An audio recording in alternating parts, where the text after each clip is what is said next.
Hi ನಮಸ್ಕಾರ ಸ್ನೇಹಿತರೆ, ನನ್ನ ಹೆಸರು ಅನು. ನಮಗೆ ಮದುವೆ ಆಗಿ 5 ವರ್ಷ ಆಗಿದೆ, ಆದರೆ ಇನ್ನೂ ಮಕ್ಕಳಾಗಿಲ್ಲ. ನಮಗೆ ಇದೇ ಚಿಂತೆಯಾಗಿದೆ ಮತ್ತು ಇದರಿಂದ ಮನೆಯಲ್ಲಿ ಯಾವಾಗಲೂ ಜಗಳ. ಗಂಡ ಹೆಂಡತಿ ಅತ್ತೆ ಮಧ್ಯೆ ದಿನ ಬೆಳಗಾದರೆ ಜಗಳ. ಜೀವನವೇ ಸಾಕಾಗುತ್ತದೆ ಅನ್ನುವಷ್ಟು ಬೇಜಾರಾಗಿದೆ. ನಾನು ನನ್ನ ಗಂಡನಿಗೆ ಹೇಳಿದೆ, ಈ ಥರ ಕಾಯ್ತಾ ಕೂತ್ರೆ ಆಗೋದಿಲ್ಲ, ಡಾಕ್ಟರ್ ಹತ್ರ ಹೋಗೋಣ ಅಂತ. ನಮ್ಮ ಮಾವ ನಮಗೆ ಗೊತ್ತಿರುವ ಫ್ಯಾಮಿಲಿ ಡಾಕ್ಟರ್ ಇದ್ದಾರೆ, ಅವರ ಹತ್ರನೇ ಹೋಗಿ ಅಂತ ಹೇಳಿ ಕಳಿಸಿದ್ರು. ನಾವು ಡಾಕ್ಟರ್ ಹತ್ರ ಹೋದ್ವಿ. ಡಾಕ್ಟರ್ ಒಂದಿಷ್ಟು ಟ್ಯಾಬ್ಲೆಟ್ ಎಲ್ಲವನ್ನೂ ಕೊಟ್ಟು ಏನೂ ಆಗಲ್ಲ ಅಂತ ಹೇಳಿ ಕಳಿಸಿದ್ರು.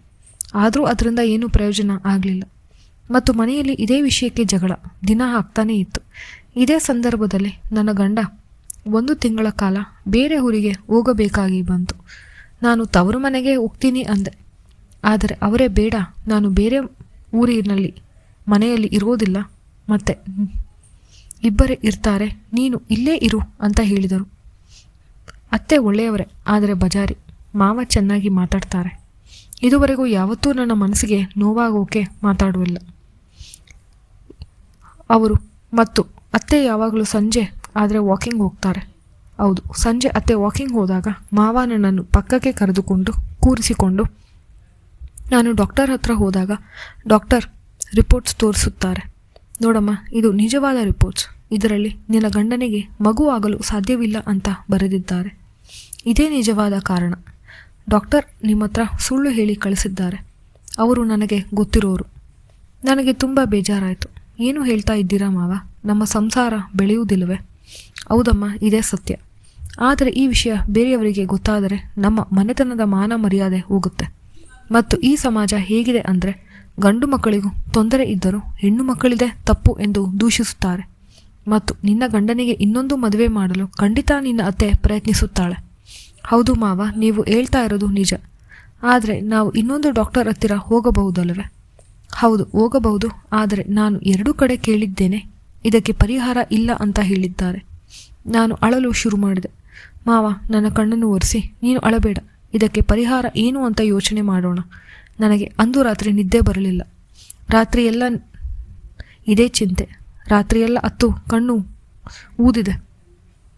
2-3 ದಿನ ನಾನು ಇದೇ ದುಃಖದಲ್ಲಿ ಇದ್ದೆ. ಏನು ಪರಿಹಾರ ಇದೆ ಅಂತ ಯೋಚನೆ ಮಾಡುತ್ತಿದ್ದೆ. ಮಾವ ಯಾವಾಗಲೂ ಹೇಳ್ತಾರೆ, ನಮ್ಮ ವಂಶ ಇಲ್ಲಿಗೆ ನಿಲ್ಲಬಾರದು, ನಮಗೆ ಒಬ್ಬನೇ ಮಗ ಇರೋದು ಅಂತ. ನಾನು ಮಾವನ ಹತ್ತಿರ ಹೇಳಿದೆ, ಮಾವ ಏನು ಮಾಡೋಣ, ನಮಗೇನು ದಿಕ್ಕು ತೋಚುತ್ತಿಲ್ಲ.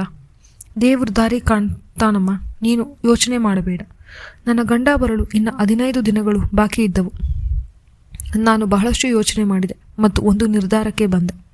ಮಾವನ ಹತ್ತಿರ ಹೇಳಿದೆ, ಮಾವ ನೋಡಿ, ನನ್ನಿಂದ ನಿಮ್ಮ ವಂಶ ಇಲ್ಲಿಗೆ ನಿಲ್ಲಬಾರದು. ಮತ್ತು ನೀವು ಹೇಳಿದ್ದು ನಿಜ.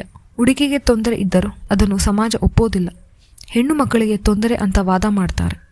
ಅದಕ್ಕೆ ನಾನು ಈ ಮನೆಗೆ ವಾರಸುದಾರರ ನಾನು ಎತ್ತುಕೊಡೋಕೆ ಸಿದ್ಧಳಾಗಿದ್ದೇನೆ. ಅದು ನಿಮ್ಮ ಮಗನಂತೆ ಆಗಬೇಕೆಂದೇನಿಲ್ಲ, ನಿಮ್ಮದೂ ಆಗಬಹುದು. ಮಾವ ನನ್ನನ್ನೇ ದಿಟ್ಟಿಸಿ ನೋಡುತ್ತಿದ್ದಾರೆ. ಇವಳು ಏನು ಹೇಳ್ತಾ ಇದ್ದಾಳೆ ಅಂತ. ಹೌದು ಮಾವ, ನೀವು ಆಶ್ಚರ್ಯದಿಂದ ನೋಡ್ತಿದ್ದೀರಾ. ನಿಮ್ಮದು ಮಗು, ಆದರೂ ಈ ಮನೆಯ ವಾರಸ್ದಾರ ಅಲ್ಲವೇ? ಹೌದಮ್ಮ, ನೀನು ಹೇಳ್ತಾ ಇರೋದು ನಿಜ. ಆದರೆ ಅದು ನನ್ನ ಮನಸ್ಸಿನಲ್ಲಿ ಯಾವುದೇ ಯೋಚನೆ ಇಲ್ಲ. ನೀವು ಯೋಚನೆ ಮಾಡಿ ಮಾವ, ಇದು ಒಳ್ಳೆ ಉಪಾಯ. ಯಾರಿಗೂ ಗೊತ್ತಾಗುವುದಿಲ್ಲ. ಸಮಾಜದಲ್ಲಿ ಇದು ಅವರ ಮಗನೇ ಅಂತ ಬರುತ್ತದೆ. ಎಲ್ಲರಿಗೂ ಇದರಿಂದ ಸಂತೋಷವಾಗಬಹುದು. ಮಾವ ನನ್ನ ಮಾತಿಗೆ ಒಪ್ಪಿದರು. ನಾವು ಮರುದಿನ ಅತ್ತೆ ಇಲ್ಲದ ಸಮಯಕ್ಕಾಗಿ ಕಾಯುತ್ತಿದ್ದೆವು. ನಮಗೆ ಆ ಅವಕಾಶ ದೊರೆಯಿತು. ಮಾವ ನನ್ನ ರಂಧ್ರವನ್ನು ಕೊರೆದರು, ನೀರನ್ನು ಚಿಮ್ಮಿಸಿದರು. ಬಹಳಷ್ಟು ಬಾರಿ ನೀರನ್ನು ಚಿಮ್ಮಿಸಿದರು. ಹಾಗೆ ನೋಡಿದರೆ ಅವರಿಗೆ ವಯಸ್ಸಾಗಿದ್ರೂ ಅವರಿಗೆ ಸುಸ್ತು ಆಗಲಿಲ್ಲ. ಅವರು ಇನ್ನೂ ಗಟ್ಟಿಯಾಗಿದ್ದಾರೆ. ನನ್ನ ಗಂಡ ವಾಪಸ್ ಬರೋವರೆಗೂ ಅವರು ನೀರನ್ನು ಚಿಮ್ಮಿಸುತ್ತಿದ್ದರು. ನನ್ನ ಗಂಡ ಬಂದ 15 ದಿನದಕ್ಕೆ ಶುಭ ಸಮಾಚಾರ ನೀಡಿದೆ. ಮಾವನಿಗೆ ಮನಸ್ಸಿನಲ್ಲಿ ಖುಷಿ, ಇಷ್ಟು ಬೇಗ ಫಲಿತಾಂಶ ಬಂದಿದೆ ಅಂತ. ಮತ್ತು ನನ್ನ ಗಂಡನಿಗೆ ಒಳ್ಳೆಯದಾಯಿತು. ಎಲ್ಲದಕ್ಕಿಂತ ಖುಷಿಪಟ್ಟಿದ್ದು ನಮ್ಮ ಅತ್ತೆ. ಆದರೆ ಪಾಪ ಅವರಿಗೆ ಗೊತ್ತಿಲ್ಲ, ಅದು ಅವರ ವಂಶದ ಕುಡಿನೇ. ಆದರೆ ನಮಗೆ ಮಗು ಜನಿಸಿದಾಗಲೂ ಅವರ ಮನೆಯವರ ಥರನೇ ಕಾಣುತ್ತಿದ್ದರಿಂದ ಯಾರಿಗೂ ಅನುಮಾನವೂ ಬರಲಿಲ್ಲ. ಇದು ನಮ್ಮ ಸಂಸಾರಕ್ಕೆ ಚೆನ್ನಾಗಿದೆ. ಅದಕ್ಕೆ ಕಾರಣ ನಾವು ತೆಗೆದುಕೊಂಡ ನಿರ್ಧಾರ. ಇದು ಕೇವಲ ಕಾಲ್ಪನಿಕ ಕಥೆಗಳು. ಇದನ್ನು ಯಾರೂ ಮನಸ್ಸಿಗೆ ತೆಗೆದುಕೊಂಡು ಉತ್ತೇಜನ ತೆಗೆದುಕೊಳ್ಳಬಾರದು.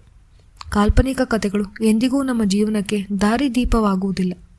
ಆದರೂ ಈ ಕಥೆ ಇಷ್ಟವಾದರೆ ದಯವಿಟ್ಟು ಲೈಕ್ ಮಾಡಿ. ಮತ್ತು ಚಾನಲ್ಗೆ ತಪ್ಪದೆ ಸಬ್ಸ್ಕ್ರೈಬ್ ಮಾಡಿ. ಧನ್ಯವಾದಗಳು.